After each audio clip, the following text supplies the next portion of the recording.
مکاشفہ 5واں باب۔ اور جو تخت پر بیٹھا تھا میں نے اس کے دہنے ہاتھ میں ایک کتاب دیکھی جو اندر سے اور باہر سے لکھی ہوئی تھی اور اسے 7 مہریں لگا کر بند کیا گیا تھا۔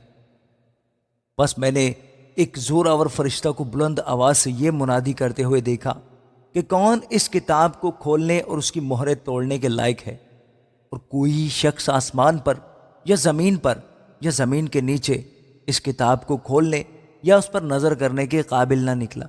اور میں اس بات پر زار زار رونے لگا کہ کوئی اس کتاب کو کھولنے یا اس پر نظر کرنے کے لائق نہ نکلا۔ تب ان بزرگوں میں سے ایک نے مجھ سے کہا کہ مت رو، دیکھ یہودا کے قبیلے کا وہ ببر جو داؤد کی اصل ہے، اس کتاب اور اس کی 7 مہروں کو کھولنے کے لیے غالب آیا۔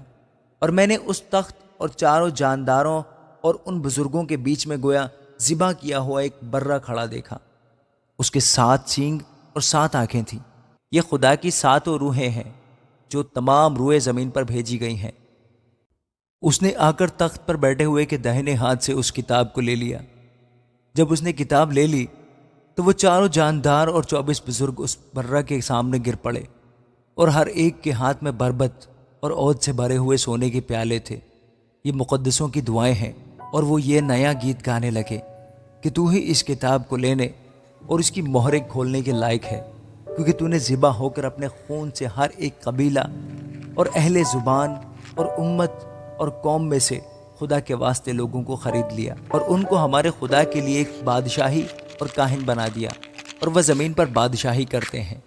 اور جب میں نے نگاہ کی تو اس تخت اور ان جانداروں اور بزرگوں کے گردا گرد بہت سے فرشتوں کی آواز سنی، جن کا شمار لاکھوں اور کروڑوں تھا، اور وہ بلند آواز سے کہتے تھے کہ ذبح کیا ہوا برہ ہی قدرت اور دولت اور حکمت اور طاقت اور عزت اور تمجید اور حمد کے لائق ہے۔